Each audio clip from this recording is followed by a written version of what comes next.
mismo que hicimos con el activo, tenemos que hacer con el pasivo y conocer los rubros. Una vez que ya sepamos cuáles son los rubros, después ya lo que tenemos que hacer es saber qué es lo que cada uno de esos rubros representa, cuál es el concepto, ¿no?, de cada uno, saber cómo vamos a clasificar un elemento de pasivo, en qué rubro corresponde que nosotros lo clasifiquemos a qué rubro, ¿no? Fíjense que hay un orden de los rubros. El orden es muy importante, igual que el activo. Y acá lo que tenemos un orden en el pasivo, el orden de los rubros en el pasivo corriente es exactamente igual que en el pasivo no corriente. Es lo mismo. Por eso es que ahí ustedes dicen, fíjense, ¿no?, idem al pasivo corriente. Es exactamente igual, no cambia nada.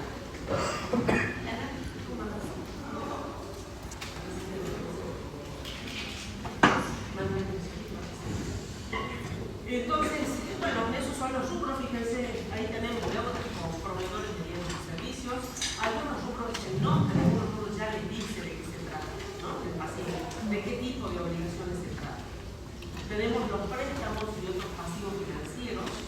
Esa última palabra, pasivos financieros, está englobando otras obligaciones que asume el ente, ¿no?, aparte de los préstamos de sí, porque hay otro tipo de obligaciones, ¿no?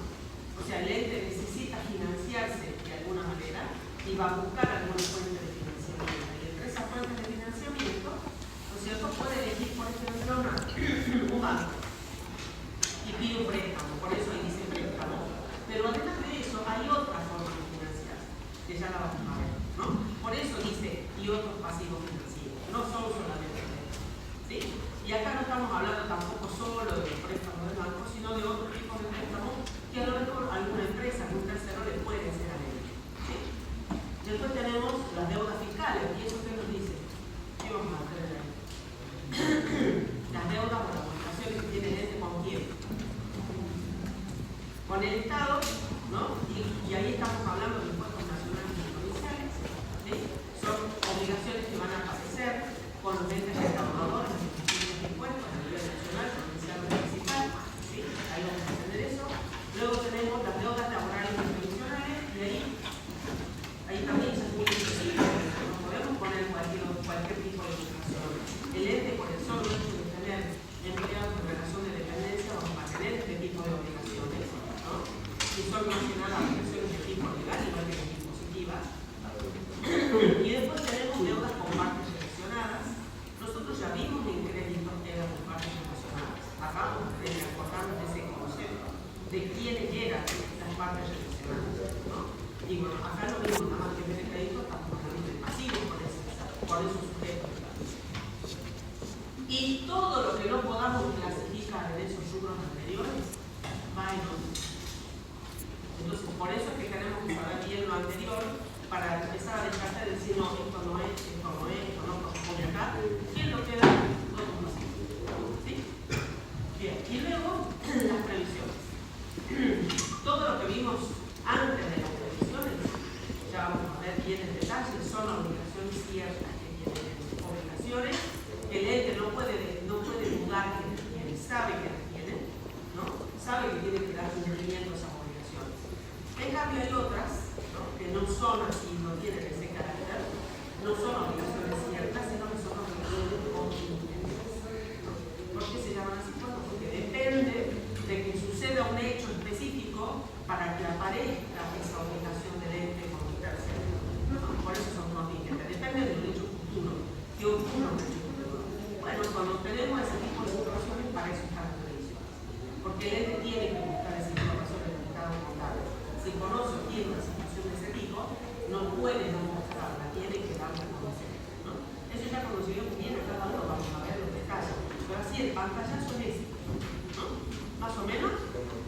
Muy bien, no es difícil, lo que es difícil es encasillar bien y acordarse bien del concepto de cada uno, ¿no? Como vimos en el artículo, tiene sus detalles, tiene sus cositas, no sé, eso es lo que tenemos que acordar, ¿no?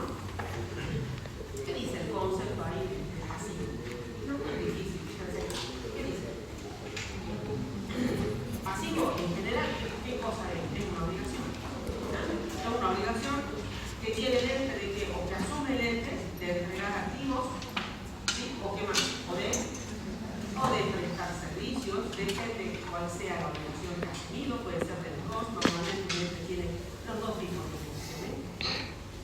¿A quién? Al tercero. ¿Como consecuencia de qué? Vamos al concepto de pasivo, el concepto de pasivo, como consecuencia de hechos ocurridos con anterioridad. Lo mismo que vimos para el activo. Tiene que haber sucedido un hecho que genere esa obligación que tiene el ente con un tercero. Ya sea, como dijimos, de entregar activos o de prestar algún servicio. ¿Se entiende? Bien. Ahora acá, un pasivo dice, puede incluir diferentes tipos de obligaciones, pero la vamos a agrupar en dos ítems, ¿no? Uno que dice que son obligaciones de tipo legal, ¿no? Obligaciones legales. ¿Qué son las originadas en dónde? Si estamos diciendo que son legales, en la legislación, en las leyes, derivan de leyes a las cuales el ente debe dar cumplimiento, ¿no? Y también pueden ser que derivan de qué? De contratos o acuerdos celebrados entre el ente y algún tercero, ¿no? Obligaciones de tipo contractual, ¿sí? Las que derivan de ese tipo de contratos o acuerdos.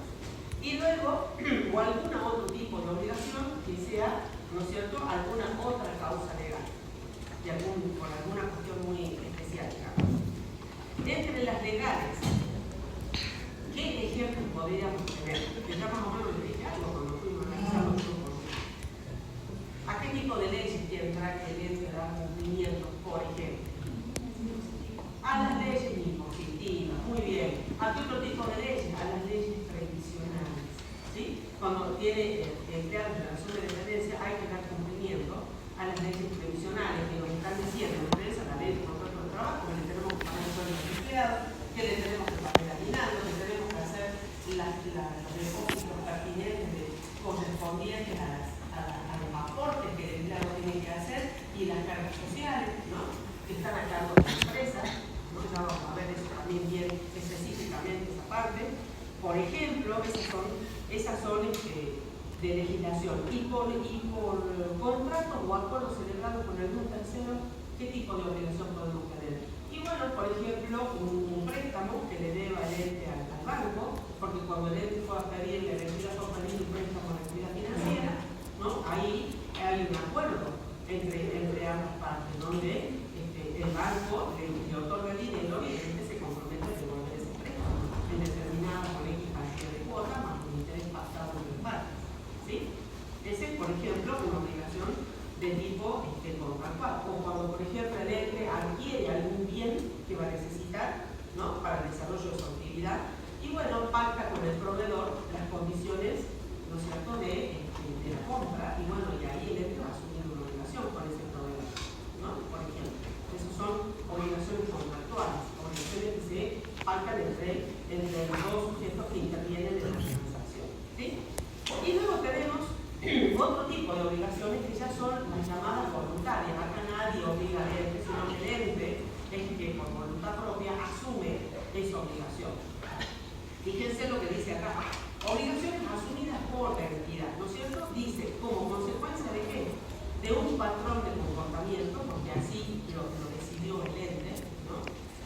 Por políticas empresariales de dominio público, dice acá, o declaraciones suficientemente concretas y mediante las cuales, ¿no es cierto?, crea en terceros ajenos al ente expectativas de qué?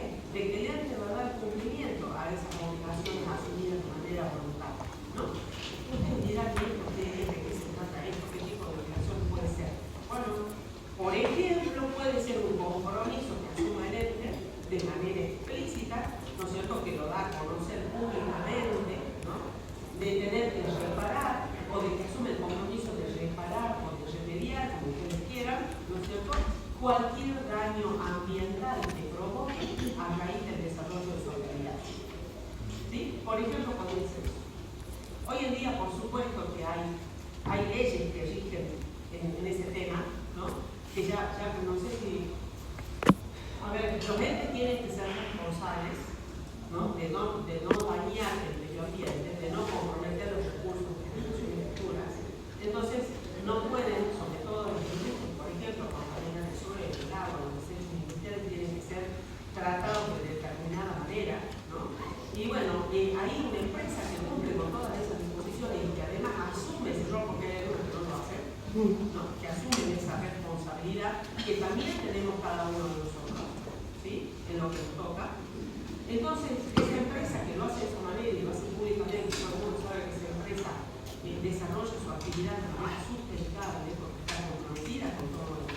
es muy importante, ¿no? Y bueno, de eso se trata, de que la empresa lo asume y lo da a conocer, asume esa responsabilidad y si provoca algún daño lo repara. ¿Sí? Por ejemplo, podría ser ese tipo de obligación voluntaria. ¿Se entendió eso? ¿Sí? Bueno. Vamos ahora al reconocimiento. ¿Qué dice la norma?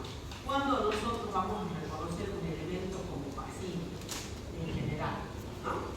Cuando la partida, obviamente, o el elemento que se trae, cumpla con la distinción primero de pasivo que acabamos de ver, ¿no es cierto? Segundo, siempre lo mismo, cuando su medición satisface el requisito de confiabilidad. Eso significa que la medición que nosotros vamos a hacer del pasivo, de acuerdo a las normas contables, tiene que ser confiable.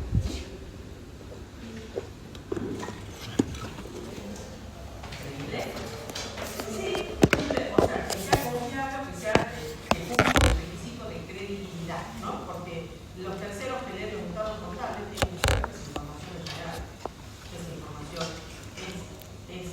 digamos, tiene que haber una cierta confianza en esa información, porque ellos tienen que tomar decisiones. ¿Sí? Entonces, para que esa información sea confiable o cumpla con el requisito de credibilidad, tiene que ser objetiva. La empresa no puede, ¿sí? Siempre es lo mismo, o sea, yo no puedo, como entidad, ponerle al pasivo o medirle al pasivo como a mí me parece, porque yo creo que a mí me conviene, entonces lo mismo de esta manera, ¿no? Y lo mismo con el pasivo, no, tiene que ser una perspectiva, dando cumplimiento a las normas de medición propiamente establecidas en la normativa técnica. ¿Se entiende? Eso quiere decir. ¿Qué más? Eso lo venimos viendo de hace ya. ¿Qué más dice? La salida de los recursos económicos, ¿no es cierto?, para ayudar al cumplimiento de estas obligaciones que asume el ente, ¿no?, tiene que ser probable. Lo mismo veníamos diciendo con el activo, nada más que en el activo hablábamos de que esos activos generaban ingresos para el ente, ¿no? Y que esa generación de ingresos tenía que ser probable. Bueno, acá como estamos en el pasivo, tenemos que decirlo de esta manera, ¿no?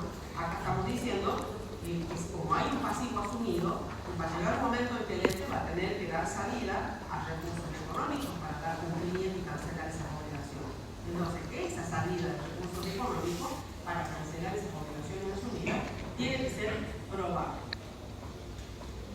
Ahora la norma clave dice, excepto, ¿no?, para algunas partidas determinables, ¿no es cierto?, o determinadas, mejor dicho, donde se establece un umbral de probabilidad diferente. Porque cuando nosotros hablamos de probabilidad, ¿qué dijimos que era la probabilidad? Que le íbamos a entender que era un porcentaje superior al 50%, ¿no es cierto? Más o menos es así. Entonces, quizás acá lo que está diciendo es que se establezca, ya sea la misma norma contable, la misma NUA u otras disposiciones, establezcan un umbral diferente de probabilidad para determinadas partidas. Pero esas ya son cuestiones específicas, muy puntuales o particulares, ¿no? Que en algún momento quizás podamos hablar alguna vez. ¿Sí? ¿Se entendió eso? Eso para el reconocimiento. Vamos ahora a ver una clasificación de esos pasivos. Como siempre, pasivos, igual que salimos por el activo, podemos clasificar él.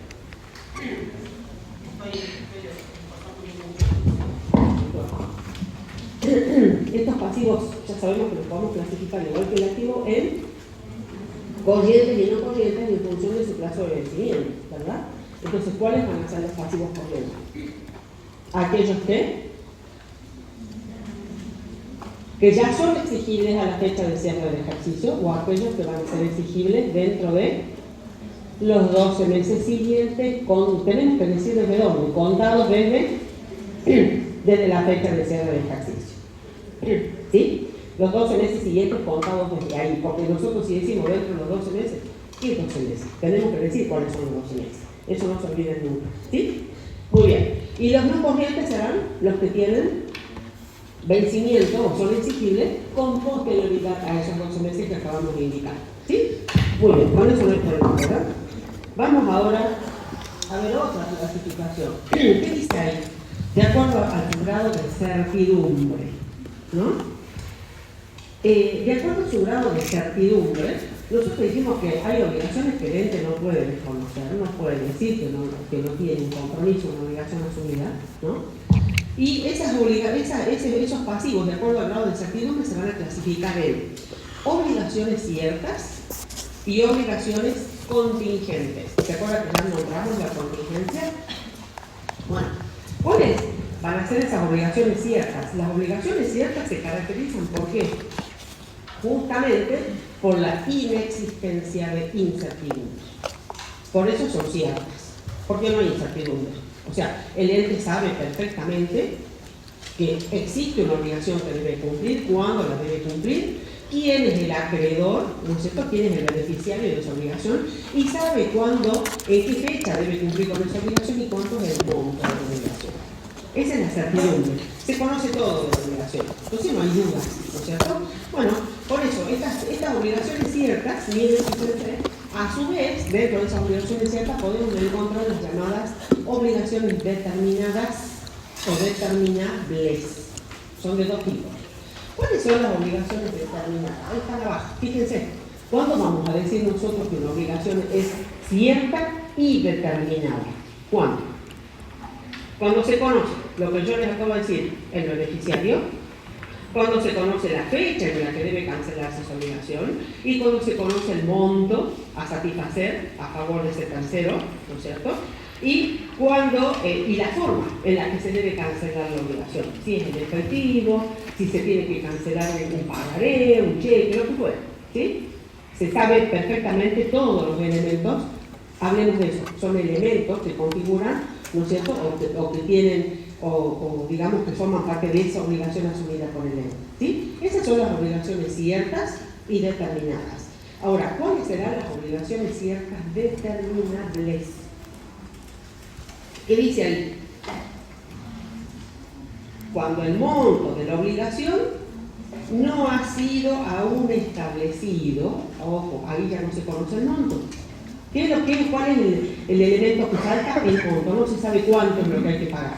¿Sí? Bueno, entonces, cuando el monto de la obligación aún no ha sido establecido, ¿por quién? Por el tercero. Ese tercero es el que cede el bien o el que presta el servicio a la empresa. ¿Se entiende? Puede ser un proveedor de mercaderías puede ser ese tercero. Bien. Dice, y además, porque todavía ese monto no fue aceptado por quien recibe el bien o el servicio, que es la empresa. ¿Se entiende eso? ¿Sí? Entonces tiene que ser que ese tercero que presta el servicio o entrega el bien determine el monto, porque el proveedor me va a decir a mí cuánto cuesta la mercadería que yo quiero comprar. ¿Sí? O si yo estoy solicitando un servicio, por ejemplo, estoy consumiendo el servicio de energía eléctrica, ¿sí? ¿Quién es el que me dice cuánto tengo que pagar? El jefe me dice cuánto tengo que pagar, ¿no? Por lo que yo consumí de energía eléctrica en un determinado periodo. Bueno, entonces ese tercero aún no ha establecido el monto, ni por la entrega del bien ni por la prestación del servicio. Y por otro lado, la empresa no ha dado su aceptación de ese monto, que es la que recibe el bien o la que recibe el servicio. ¿Se entiende? Eso es lo que quiere decir ahí, ¿sí? Y debe abonarlo, porque claro, la empresa es la que debe pagar eso. Debe pagar el bien que está comprando o debe pagar el servicio que está utilizando o está recibiendo. ¿Se entiende eso? Entonces, por eso dice ahí, fíjense, ¿cuáles son los ejemplos? Ahí se da clarito, ¿no es cierto?, un servicio de telefonía, ¿no?, o de luz. Por ejemplo, o de internet, lo que fuera. Se tiene que tratar de servicios que no son determinados por cuotas fijas, porque si es por cuotas fijas yo conozco el monto desde antes. Acá yo no lo puedo determinar, no es como cuando, por ejemplo, la empresa contrata un seguro, ¿no? Y el seguro le dice, bueno, tenés que pagar tantos pesos mensuales por el seguro. Yo ya sé el monto desde el momento en que contrato ese servicio, yo sé cuál es el monto. Entonces ese no es el ejemplo. El ejemplo sería este otro, de la luz, que yo no sé cuánto voy consumiendo de energía, no sé cuánto gas voy utilizando, ¿no? El internet, por ejemplo, se supone que sí, porque se establecen cuotas fijas, digamos, ¿no? No sé si hay, acá pusimos internet. Ah, bien, a mí me parecía que había leído internet. No dice internet, perfecto, porque el internet también se establecen cuotas, ¿no? En cambio, la telefonía, de acuerdo al consumo que nosotros hacemos, nos cobran, ¿sí? ¿Se entiende cuáles son los ejemplos? Bueno, perfecto. Entonces, ¿Qué va a pasar con estas deudas determinables? Ustedes ubíquense a una fecha de cierre de ejercicio. Esto se los explico porque quizás, no sé, no me acuerdo en este momento si van a tener un ejercicio para aplicar este concepto, pero en el examen final seguro. Entonces es importante que lo comprendan, ¿no? Entonces, ustedes fíjense en una situación al cierre del ejercicio. ¿Qué tenemos que hacer al cierre del ejercicio?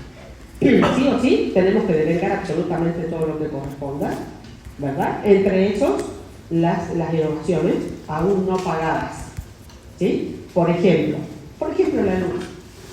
Ustedes vieron que la boleta de luz viene con consumos de periodos anteriores. Bueno, ¿qué pasa si el ejercicio cierra el 31 de diciembre, que es una fecha que ustedes manejan bien, el 31 de diciembre, y el 31 de diciembre todavía no hemos recibido la boleta de la luz? ¿Sí? Que nos dice cuánto es lo que hemos consumido de energía eléctrica hasta el 31 de diciembre. No nos dice, no tenemos la factura. Quizá la factura la recibimos normalmente, se la recibe los días siguientes, ¿sí? Para pagar en el mes siguiente. Bueno, al cierre del ejercicio, ¿ustedes creen que nosotros podemos ignorar eso? Y no tiene que figurar que la entidad no tiene que mostrar en su pasivo lo que debe a esa fecha por lo que consumió de energía eléctrica. Lo tenemos que calcular. Como contadores lo tenemos que calcular eso. Entonces, esa es un ejemplo de deuda determinable, ¿no? ¿Por qué? Porque la va a determinar esa. Pero nosotros contablemente tenemos que mostrar esa obligación determinable al cierre del ejercicio. Y tenemos que arreglarnos y ver de qué manera estimamos de manera razonable, ¿no? Ahí estamos aplicando las normas de reconocimiento, determinamos de manera razonable ese pasivo que la empresa tiene por ese concepto al 31 de diciembre. Y bueno, en ese caso, ¿qué podremos hacer? ¿Qué se les ocurre que podemos hacer? ¿Qué harían ustedes? ¿Inventar un número?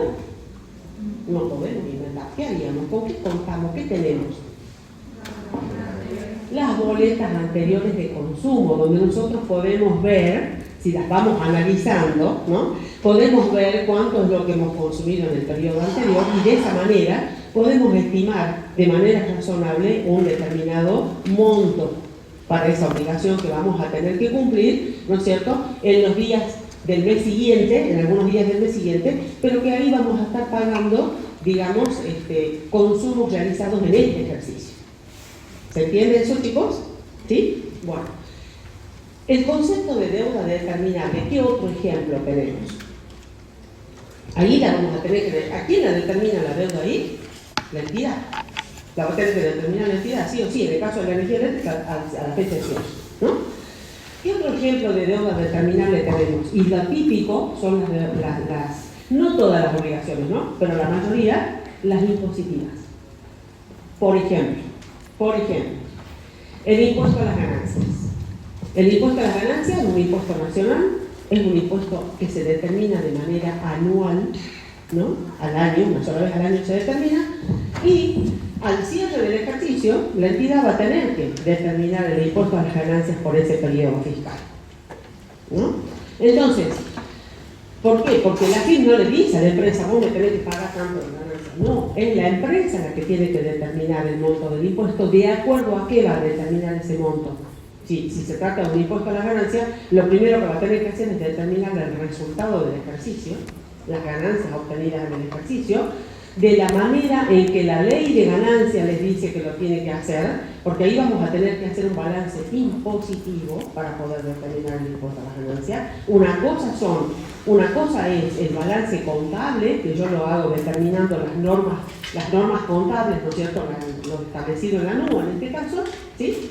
Y otra cosa es el resultado que yo voy a obtener aplicando las normas impositivas, porque no siempre coinciden.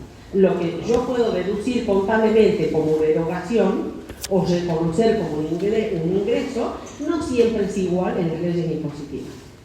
¿Se entiende? Entonces vamos a tener que hacer un balance que se llama impositivo, vamos a tener que hacer una adaptación, digamos, de algunos rubros para llevarlos a lo que la norma impositiva dice y en base a eso determinar el impuesto a las ganancias. Pero ¿quién lo determina? Es una deuda o una obligación determinable. Una vez que yo determino el resultado del ejercicio impositivo, calculo cuánto es el impuesto a las ganancias. En este momento, el alícuota de un impuesto a las ganancias de una empresa es el 35% de esa ganancia, determinada de acuerdo a lo que dice la ley, ¿no? Estamos hablando no de la contabilidad, sino de la ley impositiva. Bueno, ese es un claro ejemplo de un impuesto de una deuda determinable. Entonces, una vez que yo hago eso, voy a tener que hacer un asiento que diga impuesto a las ganancias a impuesto a las ganancias a pagar, y me va a aparecer ese pasivo dentro del balance. ¿Se entiende? Pero ¿a cargo de quién estuvo la determinación de esa obligación? A cargo de la empresa. Entonces no es una obligación cierta determinada, sino determinable. ¿Se entiende? Muy bien. Y lo mismo va a pasar, por ejemplo, con el impuesto a los ingresos brutos, pero acá ya estamos hablando de un impuesto provincial que se determina de manera mensual todos los meses. Y bueno, lógicamente, si seguimos con el ejemplo de que el cierre de ejercicios al 31 de diciembre, sí o sí vamos a tener que determinar el impuesto a los ingresos brutos a esa fecha. Por más que la obligación de pagar ese impuesto esté para los primeros días del mes de enero. ¿Se entiende? Tiene que aparecer en el balance el impuesto a los ingresos brutos a pagar por el mes de diciembre. Ahí también corre por cuenta del contribuyente, en este caso de la entidad, determinar cuánto es el monto de ese impuesto. ¿Sí? Hay otros impuestos que no es así, que ya son deudas determinadas, como por ejemplo, ¿cuál se les ocurre? Algunos de los cuales pagan ustedes en su casa también, que la empresa también lo tiene que pagar. ¿El impuesto? ¿Cómo? El impuesto inmobiliario, por ejemplo. ¿Sí? El impuesto inmobiliario ya viene determinado por el ente de recaudación provincial, por la Dirección Provincial de Rentas. ¿Sí? Ellos son los que determinan cuánto tenemos que pagar nosotros de impuestos inmobiliarios por el inmueble que tenemos. ¿Sí? Entonces, ese por ejemplo no, porque ya viene determinado. Pero en el caso de los que yo les dije, sí. ¿Se entiende? Bien, quedó el concepto, ¿no? De lo que es deuda cierta, determinada o determinable. ¿Sí? Vamos ahora a ver otra clasificación. ¿Qué es lo que dice ahí? ¿En función de qué?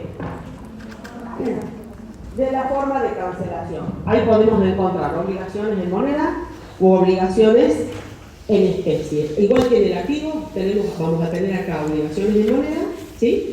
U obligaciones a satisfacer en especie. En moneda es que deben ser canceladas con dinero efectivo, ¿sí? Y las obligaciones en especie serán canceladas mediante la entrega de qué? Por ejemplo, si es en especie, de bienes o también pueden ser de servicios. Muy bien, muy bien. En función de la moneda en la que se contrae la obligación. Y bueno, podemos tener obligaciones en moneda nacional, es decir, en pesos, o podemos tener obligaciones en moneda extranjera. ¿Cuándo puede aparecer una obligación en moneda extranjera para la entidad?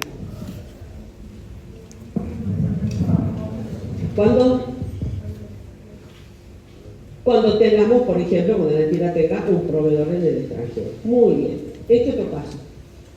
No es el único caso. ¿Qué podríamos llegar a hacer? A ver.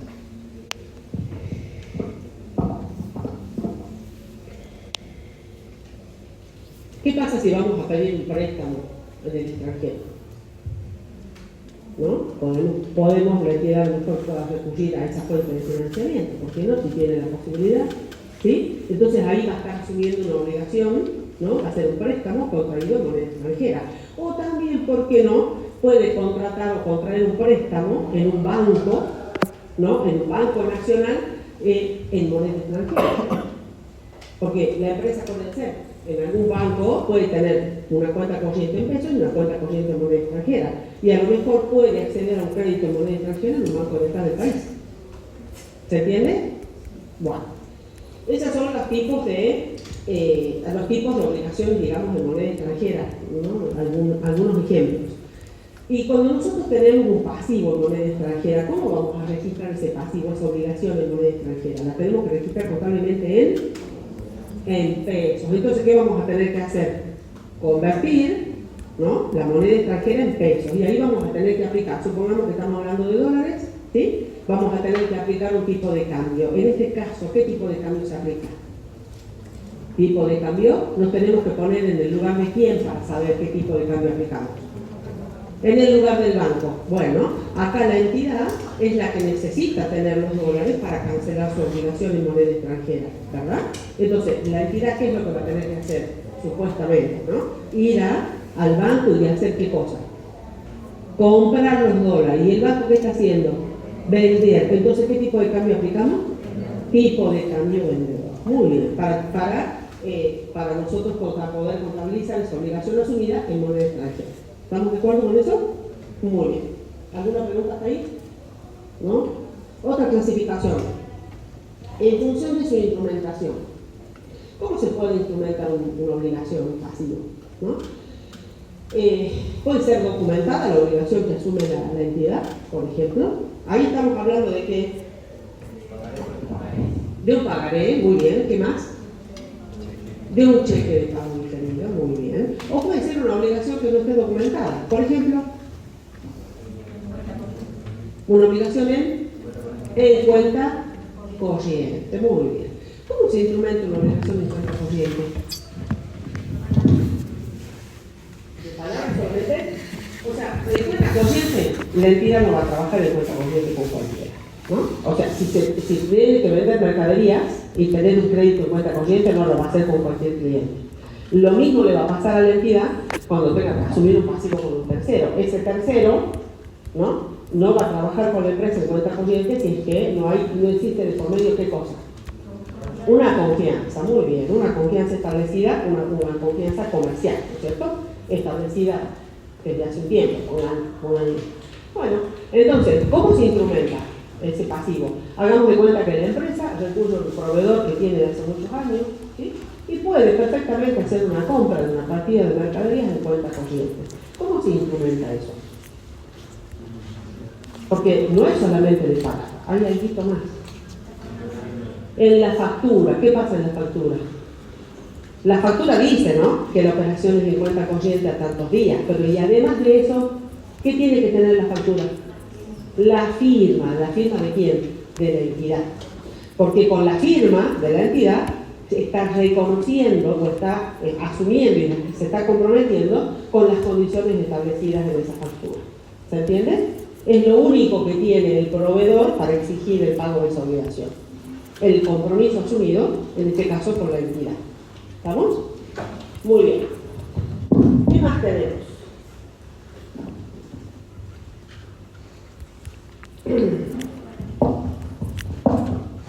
No, me pasé. A ver. Acá. Documentar, decir documentar es lo que acabamos de ver, ¿verdad? Bueno, ¿qué nos estaba faltando? La garantía. Acá vamos a repasar un poquito lo que ya vimos de créditos. Es lo mismo, ¿no? Tenemos obligaciones sin garantía. Podemos tener obligaciones que la empresa asuma con una garantía personal, ¿no? Obligaciones con una garantía real, ¿no? Que pueden ser como la garantía real. Pueden ser prendarias, con garantía prendaria, pueden ser con garantía hipotecaria. Muy bien, eso ya lo vamos a ver al final, vamos a repasar un poquitito, ¿sí? Ahora sí vamos con el primero de los pasivos que vimos en una de las clasificaciones, los pasivos ciertos en moneda, ¿no? Los pasivos ciertos o deudas en moneda. ¿Cuál es el concepto? Fíjense, ¿qué dice? Son pasivos que se caracterizan, ya habíamos dicho, por la inexistencia de ¿qué? De incertidumbre. ¿Por qué? Porque son pasivos ciertos, ¿no? Y acá la norma repite y dice, son pasivos que se caracterizan por la inexistencia de su incertidumbre sobre su cuantía, ¿no? Y vencimiento. Y además de eso, ¿qué más se sabe? Además de saber el monto que tenemos por el cual la empresa asumió esa obligación y de saber cuál es la fecha de vencimiento, ¿qué otro dato de la obligación sabíamos o conocíamos? ¿Quién era el beneficiario? Perfecto, muy bien. Y además la forma en la que debía cancelarse esa obligación. ¿Se acuerdan? Bueno, entonces acá estamos repitiendo lo mismo, ¿sí? Ahora dice, representa este pasivo en moneda, va a representar una obligación de entregar ¿qué cosa? sumas de efectivo, porque estamos hablando de pasivo en moneda, sumas de efectivo, ¿sí? O equivalentes de efectivo, o créditos en moneda, o créditos en moneda. Dice acá, siendo ineludible la salida de recursos económicos. Y sí, porque es una obligación cierta y el ente cuando llega el vencimiento, ¿qué va a tener que hacer? Le va a tener que pagar, sí o sí, le gusta o no le gusta, va a tener que pagar. ¿Sí? No puede desconocer que existe esta obligación. Por eso dice acá que es ineludible la salida de esos recursos económicos para poder satisfacer la obligación o para poder cancelar la obligación. ¿Sí? Muy bien. Reconocimiento de este tipo de deudas ciertas en moneda. ¿Qué se tiene que cumplir? Primero, la definición de pasivo, que le hacemos por el principio, la definición de pasivo. Y después, el concepto que acabamos de ver, definición de pasivo cierto en monedas, para que la podamos clasificar dentro de este tipo de obligación. ¿Sí? Muy bien. ¿Qué vamos a tener que tener en cuenta cuando nosotros decimos que se cumpla la definición de pasivo? ¿Cuándo una entidad tiene un pasivo? ¿Qué vimos hace rato? Sí. Lo razonemos, no lo tenemos que acordar de memoria, hay que razonar. Está bien, a ver, ¿una obligación? Sí, asumida por un tercero. ¿De qué? Derivada de un hecho ocurrido con anterioridad. O sea que acá se tiene que configurar ese hecho ocurrido con anterioridad. Ejemplo de un hecho ocurrido con anterioridad que derive de una obligación para el ente. ¿Cuál podría ser? Una compra de un bien, una compra de mercadería. Muy bien. La contratación de un servicio. ¿Sí? El hecho de que la empresa, por ejemplo, firme un contrato de alquiler, alquile un bien. Por ejemplo, un contrato de alquiler, pone la firma. Ahí, ese es el hecho ocurrido con anterioridad y de ahí va a derivar la obligación de pagar los alquileres de manera mensual, por ejemplo. ¿Sí? No siempre es compra, ¿no? Hay otro tipo de operaciones que van a generar obligaciones para el ente, ¿no? Cuando contrata un empleado, ese es el hecho que va a generar que para la empresa nazcan obligaciones previsionales. ¿Sí? ¿Se entiende? Bien. Vamos a la medición inicial de los pasivos. Acá en este caso, vamos a tener que considerar, para saber cómo es la medición inicial que corresponde, fíjense que acá tenemos que más o menos acordarnos de esto, porque de acá va a salir el monto por el cual nosotros vamos a registrar la obligación, cuando nace la obligación, ¿no? Entonces, acá la medición inicial del pasivo de una deuda que asume la entidad la vamos a tener que efectuar considerando, ¿no? La naturaleza de la obligación, o sea, a ver de qué tipo de obligación se trata. Fíjense cómo clasifica la norma para darnos cuál es la medición inicial. Y dice, pasivos ciertos, deudas en moneda, y dice clarito, originados en compra de bienes o servicios y otros pasivos, ¿no? Y otros pasivos ciertos también, ¿no? En moneda, pero entre partes independientes, porque acuérdense que nosotros habíamos visto, uno de los rubros del pasivo se llamaba, ¿cómo se llamaba? Deudas con partes relacionadas. Entonces, ojo, esto es entre partes independientes. Esto no se aplica para pasivos con partes relacionadas. ¿Nos ubicamos de qué tipo de obligaciones se trata? Muy bien. Entonces, ¿qué nos dice la norma? ¿Cómo vamos a medir esas obligaciones?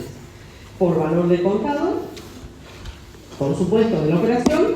¿Cuándo vamos a poder hacer eso? Cuando se pacten componentes financieros explícitos. Por ejemplo, una deuda contraída donde la empresa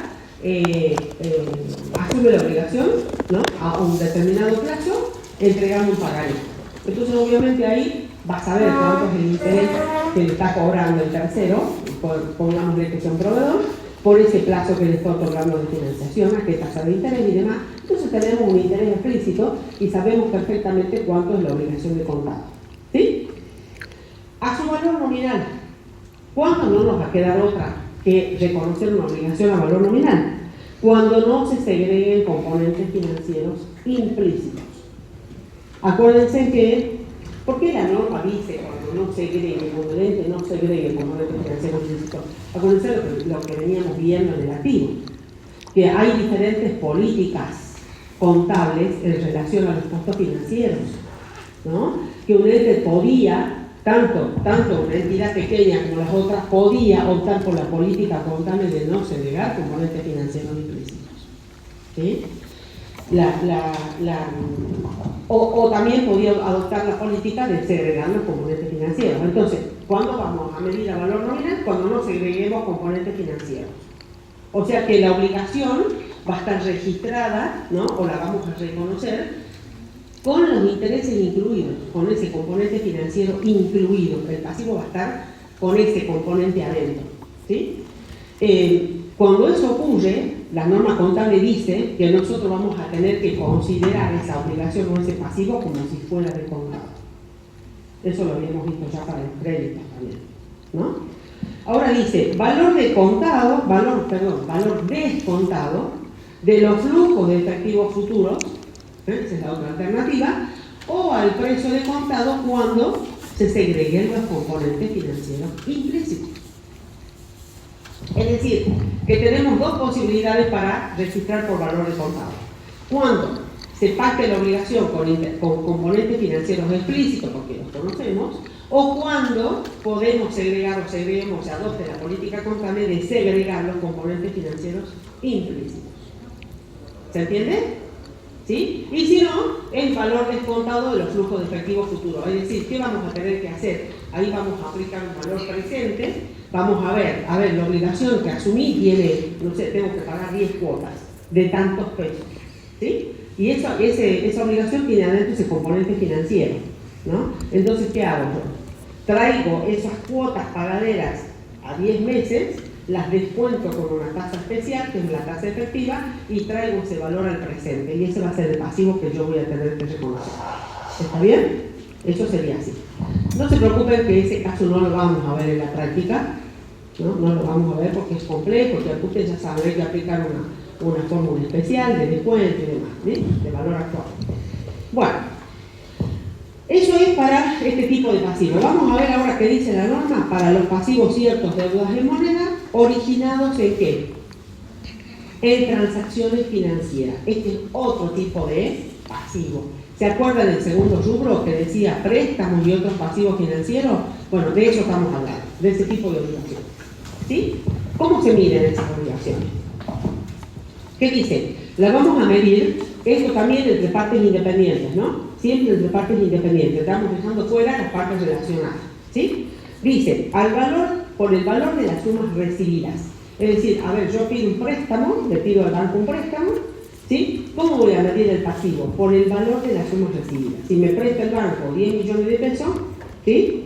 Va a ser 10 millones de pesos, pero ojo, porque dice, por el valor de las sumas recibidas, ¿neto de qué? De los gastos deducidos. ¿Por qué? Porque el banco, cuando me otorgue un préstamo, yo le voy a pedir prestado 10 millones, pero no me va a acreditar en la cuenta corriente 10 millones. Me va a acreditar menos. ¿Por qué? Porque de los 10 millones me va a descontar los gastos de otorgamiento del préstamo, ¿sí? Me va a descontar el IVA, me va a descontar el seguro que tengo que pagar por el préstamo, a lo mejor viene cada cuota, ¿sí? Bueno, cada préstamo conlleva una serie de gastos, ¿sí? Administrativos para el banco que me los va a descontar por otorgarme el préstamo. Entonces, por el valor de las sumas recibidas neto de todos esos gastos de otorgamiento, ¿sí?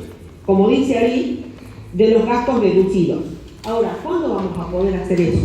La norma dice, cuando la entidad es pequeña, ¿no? Excepto que se opte por la otra alternativa que tenemos más abajo, que es el valor descontado del flujo de efectivo futuro. ¿Sí?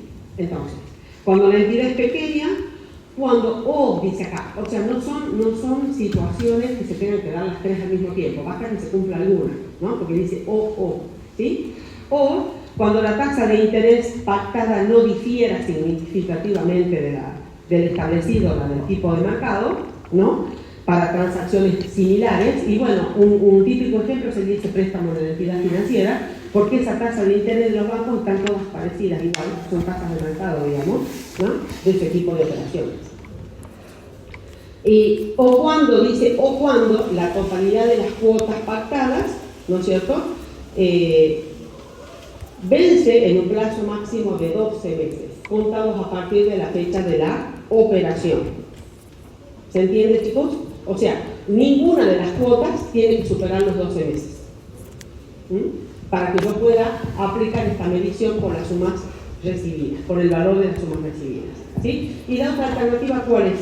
Por el valor descontado de los flujos de efectivo futuros mediante una tasa de interés de mercado en los restantes casos, si no configura en cualquiera de las tres situaciones que hemos descrito recién. ¿Se entiende? Bueno, de todo esto, nosotros vamos a aplicar algunas, por supuesto, no vamos a aplicar todas, ¿no? Todas las alternativas posibles. Bueno, ¿vamos hasta ahí?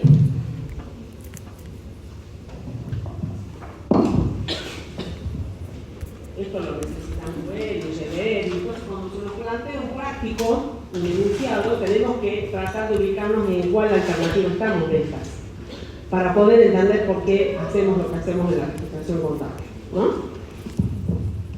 ¿Qué tenemos acá ahora? Pasivos ciertos o deudas en moneda provenientes ¿de qué?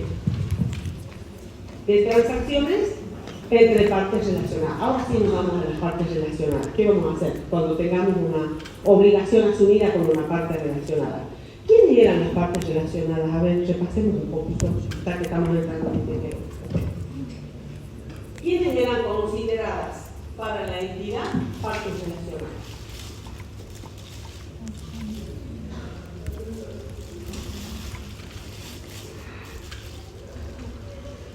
A ver,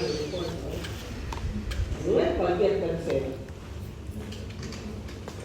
Es más, en el parcial tenían una cuenta que clasifican ustedes, que era con partes relacionadas.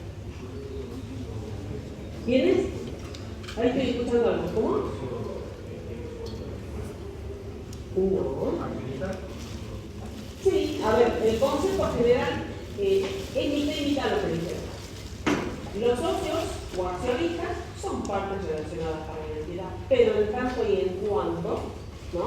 Nosotros vamos a clasificar o un crédito o un pasivo con los socios o accionistas, lo que quieran llamar, en tanto y en cuanto ese crédito o ese pasivo se originen, ¿no?, por el socio en una operación con el socio en su condición de tal. ¿Qué significa eso? Eso lo habíamos visto como un ejemplo de todo. Es cuando la entidad se relaciona con ese socio, con ese accionista, por ejemplo, por los aportes que ese socio le debe a la sociedad. Cuando se nació la sociedad, el socio se comprometió a hacer un X aporte, ¿verdad? Bueno, hizo el aporte, parte del aporte, porque si es en efectivo, acuérdense que la ley de sociedades le permite a los socios le dan un plazo de 2 años para terminar de integrar los aportes en efectivo. ¿Se acuerdan de eso? Entonces puede existir un crédito a favor de la entidad de ese tipo. Bueno, ese es un crédito con una parte relacionada, porque deriva del socio en su condición de tal, es como un aporte que el socio se comprometió a hacer a la sociedad. ¿Estamos? No es porque el socio le pidió prestado dinero a la empresa y todavía se lo debe. Eso no es por parte relacionada, porque no deriva de una operación con el socio en su condición de tal. Es por otro motivo ajeno a la condición del socio. Porque la sociedad, así como le prestó al socio, le podía haber prestado al tercero. ¿Se entiende qué quiere decir eso? ¿Sí? Entonces, eso es por un crédito. Bueno, ahora nos vamos para el otro lado, nos ubiquemos en un pasivo. ¿Por qué la empresa le puede tener al socio en su condición de tal? ¿Por qué puede tener un pasivo o una obligación con un socio o un accionista en su condición de tal? Me encanta que conteste Pablo, pero a ver, conteste uno solito primero, después lo otro. A ver, vamos a analizar.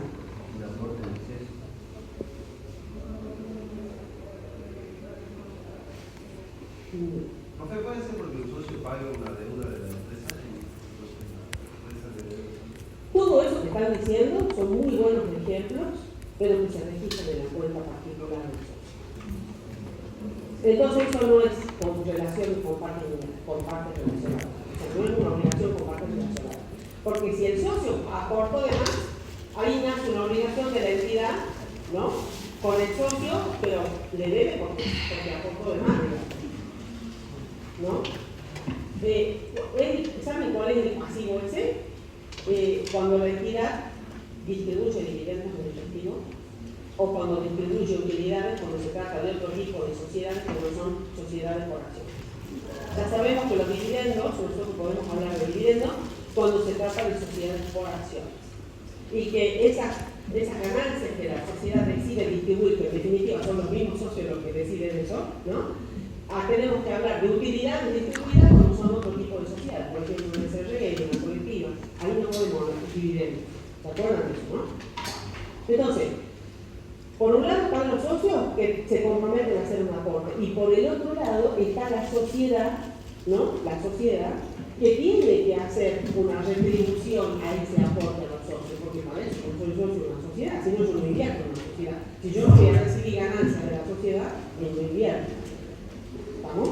Entonces, por esos dos únicos motivos, yo puedo tener un crédito con una parte relacionada con los socios o accionistas y puedo tener una obligación con los socios o accionistas. ¿No se me olvidan eso? Ojo, ¿no? Tal vez lo voy a preguntar más adelante. ¿Sí? ¿Sí? Bien. Todos los otros ejemplos que ustedes vieron que están buenos, sí pasa eso con las relaciones entre la sociedad y los socios, pero son por cuestiones diferentes. Entonces eso tiene un tratamiento de crédito en algunos casos de obligaciones que tiene la sociedad con los socios, pero por otros motivos ajenos. ¿Sí? Entonces eso no lo podemos clasificar como créditos o como pasivos con partes relacionadas. Son otros créditos u otros pasivos. ¿Está bien? ¿Sí? ¿Les quedó claro ahora? Muy bien. ¿Qué otras partes relacionadas tiene una entidad? Puede tener una entidad. Sí, pero ¿en qué caso? No es cualquier otro. No es cualquiera. ¿Qué relación tiene que haber de la entidad con esa otra sociedad, con esa otra entidad? Control conjunto o influencia significativa. Esa es otra parte de la sociedad. Cuando la entidad ha comprado o ha invertido en acciones de otra sociedad, ¿no? Y esa inversión le permite tener el control o el control conjunto o influencia significativa sobre esa participada o sobre esa emisora de las acciones que ustedes le quieran llamar, existe una relación ya con una parte vinculada o relacionada. Ya no es cualquier sociedad. Ahí hay una vinculación especial y particular. ¿Sí? Eso, todas las operaciones que haga la entidad con esos otros tipos de sociedades que acabamos de mencionar ahí podemos tener un crédito como una parte relacionada, que sea una sociedad vinculada o asociada, o podemos tener un pasivo con esa otra sociedad vinculada o asociada. ¿Se entiende? ¿Sí? Muy bien. Listo. Ahora vamos a ver cómo se mide eso. ¿Sí? ¿Cómo se mide un pasivo? Según las condiciones pactadas, dice acá. Es lo primero, según las condiciones pactadas entre las partes. ¿Sí? También, ¿cuál es la otra alternativa que da la norma? Al valor descontado de los flujos de efectivo futuros o precio de contado, cuando se segreguen los componentes financieros implícitos. O al valor descontado de los flujos de efectivo futuros, cuando, fíjense, dice, surge de transacciones financieras, porque estamos hablando con partes relacionadas en general. Entonces dice, cuando surge de transacciones financieras, particularmente, préstamos, por ejemplo, entre las partes relacionadas, ¿no? Pero después dice, cuando la tasa de interés, ¿qué pasa con la tasa de interés? Difiere significativamente de la del tipo de mercado para ese tipo de operaciones similares. ¿Sí? Porque entre las partes relacionadas, fíjense, yo soy la entidad que tiene control sobre otra, ¿no? O sea, a ver, esa entidad, yo adquirí una participación tal que me permite controlar la otra entidad. Es como si fuera parte de, como si fuera una sucursal mía, ¿sí? Por decirlo así. Entonces, Yo si le tengo que hacer un préstamo a esa entidad, no le voy a hacer un mismo préstamo, quizás las condiciones pactadas sean diferentes a las que se pactan con cualquier otra entidad. Si yo tengo que prestar dinero a una entidad con la cual no tengo ningún tipo de relación, yo le voy a cobrar un interés como corresponde, ¿o no? Y con esta otra, que es mi vinculada, con la que yo tengo otro interés, quizás pueda hacerle un préstamo con un interés mucho menor, mucho más beneficioso. ¿Está claro? Por eso es que dice la norma esto. Ahí yo voy a tener que medir, voy a tener que ver el flujo de efectivo futuro, ¿no? A lo mejor esa otra entidad a mí me hizo un préstamo muy beneficioso, que si yo hubiera tenido que pedir el préstamo al banco, pónganle, ¿no? Entonces, esa tasa de interés no es representativa de la tasa del mercado para ese tipo de operaciones. Entonces, mira, la norma me dice, cuando se trate de esa situación, yo tengo que tomar las cuotas que yo le tengo que pagar a esa entidad vinculada y las tengo que descontar con una tasa de mercado. Y ese es el valor que tengo que poner yo en mi pasivo. No voy a hacer figurar la obligación con una tasa muy inferior. Eso me está pidiendo la norma contable. ¿Se entiende? Por eso dice. Por eso dice ahí, cuando la tasa de interés pactada difiere significativamente del tipo de mercado para transacciones similares. Es muy probable que sea muy beneficiosa la tasa, que sea baja. Que no es la tasa que me cobraría el banco, digamos. ¿Se entiende eso? ¿Y cuál es la otra? Dice la otra situación. Y, ojo que acá está hablando de y, ¿no? O sea, esta más, ¿no?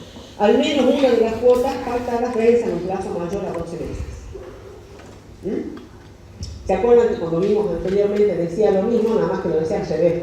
O sea, utilizábamos esta alternativa, ¿no es cierto? En este caso, valor descontado de los flujos de efectivo futuro, cuando por lo menos una de las cuotas ya supere los 12 meses. Ya tengo que aplicar esto, valor descontado. Entonces, en los enunciados del práctico es posible que ustedes vean, lo que van a tener que fijarse primero es la cantidad de cuotas, si superan los 12 meses o no. Por ejemplo, es una de las cositas que van a tener que ir fijándose en el enunciado y decir, ah, bueno, no supera. Entonces, me ubico a ver dónde estoy, qué tipo de deuda es, qué tipo de obligación es. ¿Es por la compra de bienes? ¿Se debe a una transacción financiera? ¿Qué tipo de deuda está originando acá? ¿No? La operación que realizó la empresa. ¿Se entiende cómo se aplica esto? ¿Sí? Bueno, muy bien. Ahora, vamos a la medición posterior. ¿Qué dice la medición posterior? Acá dice directamente pasivos ciertos, deudas en moneda, ¿no? Y acá la norma me dice costo amortizado. Ay, ¿qué me marcador? Vamos a escribir el pizarrón que dice la norma. Yo te voy a decir con norma. Costo amortizado. ¿Cuándo vamos a aplicar el costo amortizado? Que ya este concepto ya lo vimos, ¿no? Pero lo vamos a traducir ahora para el pasivo. ¿Sí? Costo amortizado, ¿cuándo? Se pactó componentes financieros explícitos. Cuando se segregaron componentes financieros implícitos, cuando la entidad los segrega, ¿no? En el momento del reconocimiento estamos hablando, ¿sí? Y en el momento de la medición inicial, la entidad aplicó el valor descontado de los flujos de efectivo futuro. En cualquiera de esas tres condiciones, yo tengo que aplicar costo amortizado en la evaluación, en la medición posterior, es decir, a fecha de cierre de ejercicio, cuando yo voy a revisar cuál es el valor que tienen mis obligaciones, tengo que aplicar costo amortizado en cualquiera de estos tres casos. ¿Sí? Cuando se pactó componentes financieros implícitos, ¿por qué? Porque los desagregué y registré por qué, por valor de contado, ¿verdad? Cuando se agregan componentes financieros implícitos al momento del reconocimiento, ahí yo registré también por valor de contado. ¿Se entiende?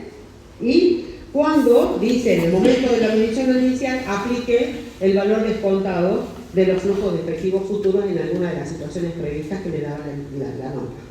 ¿Sí? Ahora, ¿qué es el costo amortizado para una obligación? Ahí va. El costo amortizado. ¿Cómo se obtiene costo amortizado de una deuda?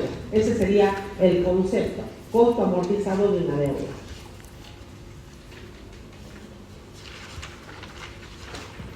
Anótenlo, si ya lo tienen ustedes cuando vayan a preparar la materia. Ya lo saben. Primero, Se parte del importe de la medición inicial.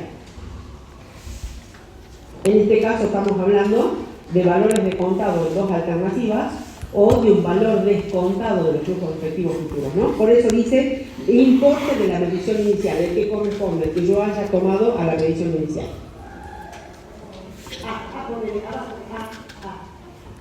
Así se va a determinar. Importe de la medición inicial más, a eso yo le voy a sumar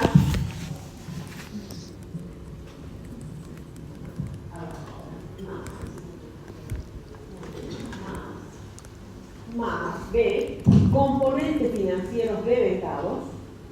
Los componentes financieros devengados, ¿a qué fecha? ¿A qué fecha? No es porque te va, sino porque no te entendí. Al cierre del ejercicio, muy bien, porque estamos hablando de medición posterior, ¿verdad? Entonces, obviamente estamos hablando de ese momento, de la fecha de cierre. Componentes financieros devengados. Y menos, a eso le vamos a detraer. ¿Qué cosa le vamos a detraer si dice costo amortizado? Fíjense, miren, importe de la medición inicial es el valor de toda la deuda, de todo el pasivo, ¿no? A eso le sumo, ¿qué cosa? Los componentes financieros devengados, los intereses que yo tengo que pagar devengado a la fecha de cierre. ¿Y a eso qué le voy a restar? ¿Cómo? Exactamente, los pagos, muy bien. Los pagos realizados me voy a restar. Y me queda el valor de la deuda fecha de cierre. ¿Se entiende? Así determino yo el costo amortizado de una obligación a fecha de cierre. Muy bien. Y la norma me da la otra opción. Entonces habíamos dicho, costo amortizado era una. Y la otra, valor nominal. ¿Por qué? ¿Por qué no la pacté con componentes financieros explícitos o por qué no segregué los componentes financieros implícitos? Por eso tuve que registrar a valor nominal. ¿Estamos? Muy bien. ¿Qué dice abajo, chicos? La norma aclara ahí, ¿no? Que para el costo amortizado va a utilizar la misma tasa de interés que utilizó al momento de la medición inicial si el tipo de interés o la tasa de interés fuera fija. Porque acá podemos tener alternativas. Hay tasas de interés fijas y variables, ¿no? O sea, la tasa de interés variable, y bueno, es medio peligroso eso. A contraer una obligación a una tasa de interés variable es peligroso porque no sabemos cuánto vamos a terminar pagando. Entonces, si la tasa de interés es fija, bueno, dice la norma, utilizamos para descontar esos flujos a la misma tasa de interés. ¿Sí? Ahora dice, si la tasa de interés, vamos a usar una tasa de interés efectiva, ¿no es cierto?, que sea consistente con la tasa que corresponda a operaciones similares a la establecida en el contrato, pero si el tipo pactado fuera variable. Entonces ahí hay que analizar cuál es la tasa de interés que se pactó, si es fijo o es variable. ¿Sí? Ese es lo único que la norma dice que tenemos que tener cuidado. ¿Por qué? Porque esto se aplica, ¿dónde se aplica esta tasa de interés? ¿Por qué necesitamos saber esto? Porque para calcular los componentes financieros devengados, ahí es donde tenemos que aplicar la tasa que la norma nos está diciendo. ¿Sí? Entonces vamos a aplicar la misma tasa de interés si es fija. Y vamos a aplicar una tasa de interés efectiva, que se llama, ¿no? Que sea consistente, dice, con la tasa que corresponde a aplicar según lo establecido en el contrato, por supuesto, si el tipo pactado fuera variable, ¿no?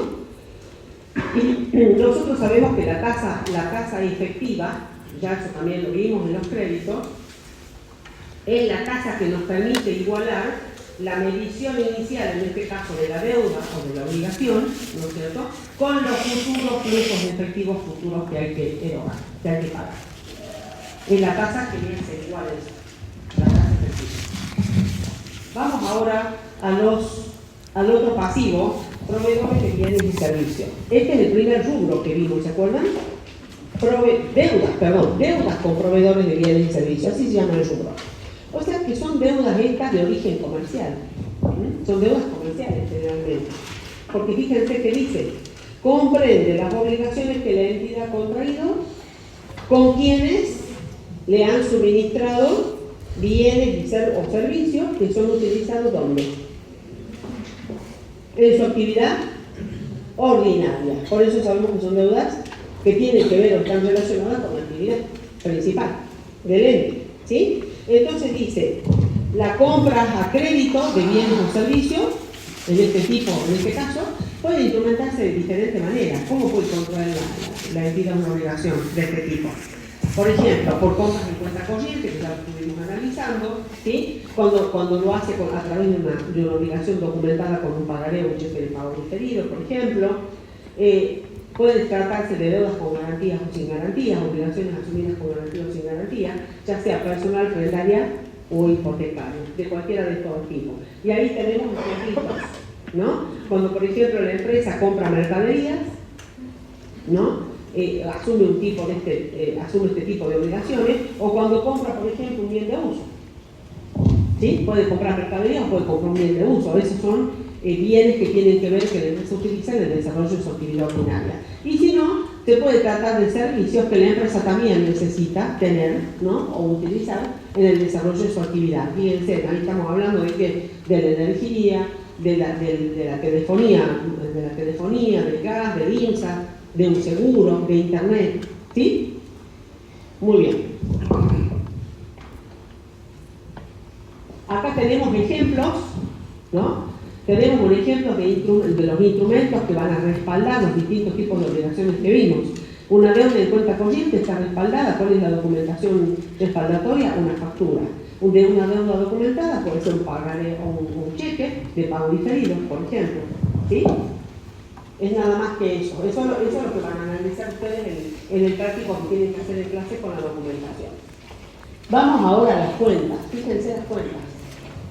¿Qué tenemos acá? Dijimos que el rubro era deudas con proveedores de bienes y servicios. Entonces tenemos la principal cuenta que va a ser proveedores. Podemos tener proveedores de moneda extranjera, ya dijimos, ¿sí? Cheque de pago diferido a pagar, ¿sí? Obligaciones a pagar.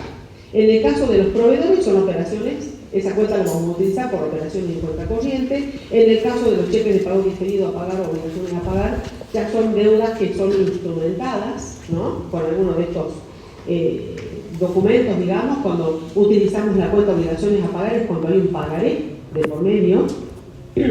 Luego tenemos las obligaciones a pagar también en moneda extranjera, también puede contraer obligaciones de este tipo. La luz y por todos los servicios, luz y agua a pagar, gas a pagar, teléfono a pagar, internet a pagar, servicio de vigilancia a pagar, etcétera, porque esos no son todos, ¿sí? Pueden haber más servicios. Proveedores con garantía personal, proveedores con garantía real, obligaciones a pagar con garantía personal, obligaciones a pagar con garantía real, ¿sí? Ahí aclararemos, llegado el caso, si se trata de una prenda o una hipoteca, por ejemplo, ¿no? Y bueno, y la cuenta regularizadora que siempre vamos a tener son los intereses negativos a drenar, ¿verdad? Esas son las cuentas, algunas de las cuentas que nosotros vamos a utilizar. Vamos ahora al otro rubro, al segundo rubro del pasivo préstamos y otros pasivos financieros. Dice acá, este tipo de pasivo comprende las obligaciones que la entidad ha contraído ¿con quién? Con quienes les han suministrado efectivo o equivalente de efectivo, porque dijimos que en algún momento la entidad necesitaba financiarse, ¿no?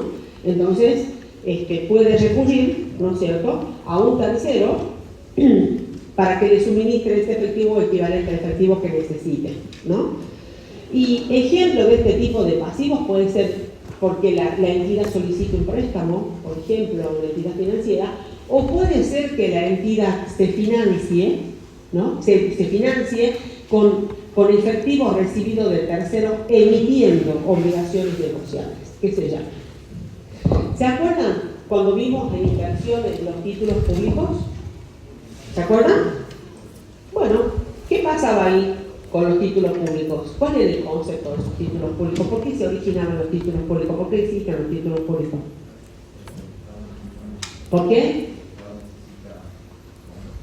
Porque el Estado necesita financiarse y capta fondos ¿de quién? De los terceros, ¿no es cierto? Bueno, exactamente lo mismo puede pasar con una entidad. Necesita financiarse y capta efectivo de los terceros. Entonces, ¿qué hace? En este caso, emite títulos, emite bonos, ¿no? Se llaman, mejor dicho, Los títulos que emite una entidad privada, digamos que no es el Estado, se denominan obligaciones negociables. Y cuando se trata de una sociedad por acciones, son los famosos debentures. No sé si ustedes alguna vez han oído hablar de los debentures. Bueno, cuando vean la palabra debentures significa eso. Son obligaciones negociables emitidas por sociedades por acciones. Es lo mismo. Entonces, hay un contrato de emisión de estas obligaciones negociables donde la entidad dice, ¿no?, que va a emitir obligaciones negociables por valor de, supónganse, no sé, por decirles algo, 10 millones de pesos, ¿no? Que cada obligación negociable tiene un valor nominal determinado, que va a rescatar esas obligaciones negociables en el plazo de, pónganle, en 5 años, que durante ese plazo va a pagar un interés del tanto por ciento mensual, cuatrimestral o semestral, como sea que se fijen las condiciones del contrato de emisión, ¿sí? Y a lo mejor puede establecer amortizaciones parciales de la deuda, que es cuando se capta parcialmente la obligación. Y bueno, nosotros, los terceros, cualquiera puede invertir, comprar esas obligaciones negociables y durante el periodo de tenencia vamos a ir cobrando los intereses. ¿Se entiende? Hasta que llegue el momento en que esa empresa, esa sociedad particular, rescate todas las obligaciones negociables y devuelva a todos los inversores el capital que cada uno ha invertido. Bueno, esos son pasivos asumidos por las empresas también. Y van a ir clasificados acá, en préstamos y otros pasivos financieros. Por eso les decía, no solamente préstamos. ¿Sí? Ahora, fíjense acá. Acá tienen ustedes algunas características de este tipo de obligaciones. Dice, pueden originarse en la provisión de fondos ¿para qué? ¿Para qué la empresa puede necesitar financiarse y asumir un pasivo de este tipo? Por ejemplo, para el funcionamiento operativo de la entidad, para aplicarlo a alguna necesidad operativa, ¿no? Por ejemplo, si necesita hacer una compra grande de mercaderías, puede financiarse, porque no tiene ya dinero, ¿sí? Financiar o construir algo, bien de uso, algún inmueble, lo que fuera, ¿no? Depende de lo que necesite, va a ser la forma en que va a buscar financiarse. Para financiar la adquisición, bueno, ahí está, ¿ves? Del activo no corriente, que sería eso, por ejemplo. Refinanciar pasivos que existen y que no los puede cancelar y los quiere refinanciar de forma más conveniente. Existen en estas operaciones, dice, un interés, por supuesto que hay un interés de por medio que la empresa va a tener que pagar, ¿no? ¿Qué significa qué cosa? Una retribución para quien le está prestando los fondos a la empresa, ¿no? Y significa un costo financiero para la empresa, por supuesto. El interés que yo le tengo que pagar al banco por el préstamo que me dio es un costo financiero para la entidad. Ahora dice, ejemplo de algunas operaciones de financiación. Por ejemplo, ¿qué podemos encontrar acá? Giros en descubierto, adelantos en cuenta corriente, préstamos que la empresa tenga que devolver en un solo pago, préstamos que tenga que devolver en varias cuotas, por ejemplo, un préstamo con garantía personal, con garantía real, o la emisión de obligaciones negociables de las que hablamos recién. ¿Sí? Ahora, ¿qué es un giro en descubierto? Porque eso sí creo que lo van a tener en un ejemplito en práctica. Los giros en descubierto son una práctica, digamos, habitual que tienen las entidades con su banco, con la entidad financiera con la cual trabajan. ¿En qué consiste esto de los giros en descubierto? En que en la entidad bancaria, en la que el ente posee, lógicamente, una cuenta corriente, esa entidad bancaria, a través de un compromiso entre ambas partes, porque esto se hace de esa manera, digamos, no así nomás, se compromete a cubrir, ¿no es cierto?, a pagar los cheques, por ejemplo, de la entidad, aunque la entidad no tenga fondos suficientes en la cuenta corriente, ¿no? Esto se hace de esa manera. Por supuesto que en el contrato se establece hasta qué monto el banco va a cubrir, ¿no?, esos cheques, y además se establece por una determinada suma y además se establece cuáles son los intereses que la empresa va a tener que pagar. Porque por ese periodo de tiempo en que la cuenta nos va a quedar con un saldo acreedor la cuenta, porque no tenemos fondos y el banco paga un cheque, ¿no?, le vamos a estar debiendo al banco ese monto de dinero, por ese tiempo el banco nos va a cobrar un interés. Esos intereses que el banco nos cobra por las operaciones en descubierto son intereses muy altos, son los más caros. Entonces, normalmente este tipo de operaciones se hacen por muy cortito plazo. ¿sí? A lo mejor ahí la entidad ha tenido un problema de liquidez porque no pudo cobrar a tiempo algún crédito o lo que fuera, por eso no cuenta con el dinero, pero sabe que de acá a 48 horas lo tiene, entonces utiliza esto, digamos, ¿sí? Por plazos cortitos. Y después tenemos las otras operaciones, que son de adelantos en cuenta corriente, donde es una especie de préstamo rápido que le da la entidad a sus clientes, el banco a sus clientes, y también pueden ser adelantos por periodos cortos, por supuesto, se establece también una tasa de interés, ¿no? Y puede ser, por ejemplo, que la empresa necesite ya el dinero para pagar los sueldos y no tiene todo el dinero, entonces le pide al banco un adelanto en cuenta corriente, por ejemplo, o porque necesita, por ejemplo, hacer una compra de mercadería para temporada que ya la tiene que tener ahora a la mercadería, ¿no? Pero sabe que en pocos días, en 2 o 3 días ya tiene el dinero, entonces puede recurrir a este tipo de financiamiento, ¿no? Eso serían, por ejemplo, los giros en descubierto, como habíamos visto, los adelantos en cuenta corriente, y bueno, los préstamos, ya ahí se pactan las condiciones de cada tipo de préstamo, ¿no? Vamos a ver las cuentas que tenemos, que podemos tener o encontrar en este asunto. Fíjense, acá muchas tienen que ver con las instituciones financieras. Banco XX, giros en descubierto, que es lo que vimos recién, Banco XX, adelantos en cuenta corriente, bancos, obligaciones a pagar bancaria. ¿Cuándo va a aparecer esta cuenta? Si estamos diciendo obligaciones a pagar es porque hay de por medio ¿qué cosa? Un pagaré, muy bien, es una operación instrumentada a través de un pagaré, por eso utilizamos la cuenta obligaciones a pagar. En vez de documento a pagar, utilizamos obligaciones a pagar, ¿sí? Es lo mismo. Bueno, en este caso, ¿qué es lo que hace la empresa? Que es otra herramienta que tiene para financiarse con el banco, si no quiere un giro en descubierto, por ejemplo, entrar ahí, en ese tipo de operación. La misma empresa puede emitir un pagaré a favor del banco por X monto. Y va y descuenta un pagaré de propia firma, no un pagaré que recibió de un cliente, por ejemplo, sino un pagaré de la empresa. Entonces, es un pagaré emitido a favor del banco por determinado periodo de tiempo y lo descuenta, ¿sí? Y entonces el banco, ¿qué es lo que hace? Me adelanta el monto de ese pagaré, le deduce, por supuesto, todos los gastos y le vende la obligación, ¿sí? Eso significa las obligaciones a pagar bancarias. Después tenemos banco, préstamo con garantía personal, banco, préstamo con garantía real, banco, préstamo en moneda extranjera, podríamos solicitar préstamo en moneda extranjera, entidad financiera, XX, préstamo con garantía personal o real. Acá no solamente podemos ir a financiarnos a una entidad financiera, hay otras entidades financieras que no son bancos, a las que la entidad puede recurrir para solicitar un préstamo.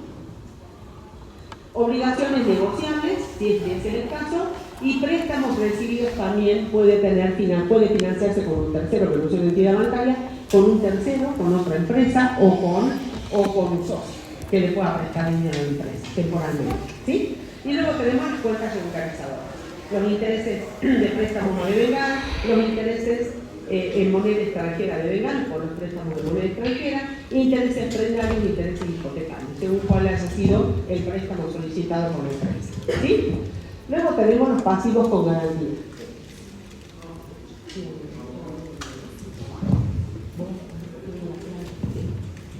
En los pasivos con garantías, acá vamos a repasar lo que ya vimos en créditos, ¿sí? ¿Qué tipos de garantías podríamos tener? Miren, ahí tienen, garantía personal, eso es cuando estamos hablando de un aval de tercero. En este caso, la obligación asumida de la entidad para con el tercero, ¿no?, va a estar garantizada con otro tercero ajeno a la relación esta, ¿no?, del contractual, ¿sí? Y ese tercero, que se constituye en avalista o garante de la operación, es el que se puede llegar a convertir en el deudor principal si la empresa no cumple con su obligación. ¿Se entiende eso? Ese es el aval de terceros. Luego tenemos la garantía real, que ya dijimos que podía ser hipotecaria, cuando la garantía recae sobre un bien inmueble, o podía tratarse de una prenda cuando la garantía recae sobre un bien mueble. ¿Se acuerdan de eso, no? Así se denomina. Y acá, en el caso de la prenda, teníamos distintos tipos de alternativas de asumir una obligación prendaria, ¿no? La obligación prendaria ya dijimos que se constituye sobre cosas muebles, Ahora, cuando se trata de la prenda, de la primera, la común, la llamada prenda común, la llamada prenda sin registro o con desplazamiento, es lo mismo, son distintas formas de llamarla la prenda. Esa prenda se constituye sobre bienes muebles no registrables. Por eso es que tiene que haber un desplazamiento del bien dado en garantía. ¿Sí? Por eso se llama sin registro, porque son bienes muebles no registrables. Por ejemplo, ejemplo de un bien mueble que no sea registrable. Empecemos por el bien mueble registrable. ¿Cuál es un bien mueble registrable? Un rodado, muy bien, un rodado. ¿Cuál sería un bien mueble no registrable? El que se le construya. Un mueble, los muebles útiles, puede ser un mueble útil, por ejemplo. Pueden ser joyas. Hola, ¿cómo te van? ¿Cómo andás? Bien, todo bien, gracias. Pueden ser cosas, por ejemplo. ¿Sí? ¿Se entiende, chicos? Esos son bienes muebles no registrados. Ahora, esa es la prenda común. Ahora veamos la prenda, o sea, a ver, en este tipo de prenda común, sin registro, con desplazamiento, ¿cuál es la característica? De que el bien prendado va a pasar a ser custodiado por ¿quién? ¿Quién va a tener en su poder ese bien ofrecido en garantía? El acreedor. La empresa se lo va a tener que entregar al acreedor, a ese bien. O sea que acá existe la tradición de la cosa, dada en garantía. ¿Se entiende? Ahora vamos a la prenda sin desplazamiento. Acá tenemos dos tipos. La llamada prenda con registro y la prenda agraria, que es muy particular.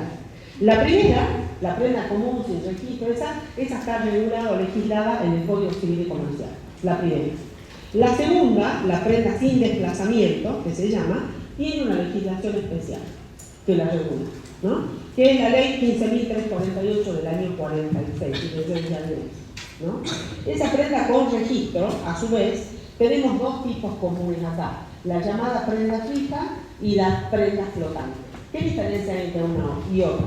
En la prenda fija, ¿no es cierto?, esa prenda se constituye o se establece, digamos, sobre bienes muebles registrables, como por ejemplo lo que ustedes dijeron, un rodado, pueden ser semovientes, es decir, animales, o también pueden ser productos agropecuarios.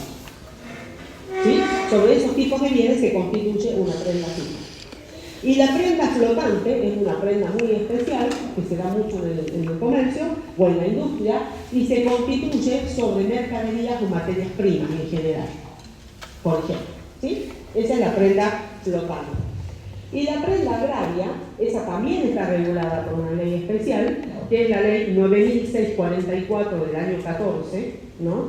Y esa prenda se puede constituir sobre ¿qué? Porque es una prenda agraria, sobre maquinarias en general, agrícolas por ejemplo, ¿no? Sobre aperos o sobre instrumentos de labranza que se utilicen en esa actividad, por ejemplo. Puede constituirse también sobre animales de cualquier especie, ¿no? Puede constituirse sobre cosas muebles que estén afectadas a este tipo de explotación rural. Puede constituirse sobre frutos de cualquier naturaleza, ya sea que el fruto esté en la planta o que ya esté cosechado. ¿Sí? Esa es la prenda agraria. Todo esto es un repaso de lo que ya vimos en la unidad de créditos. Bueno, hasta acá llegamos hoy. Con el pasivo, la próxima clase, o sea, el lunes, vamos a terminar con esta unidad. Y hoy, ¿qué es lo que vamos a hacer? La actividad de inversiones. ¿Sí? Así que ya vayan entrando al aula.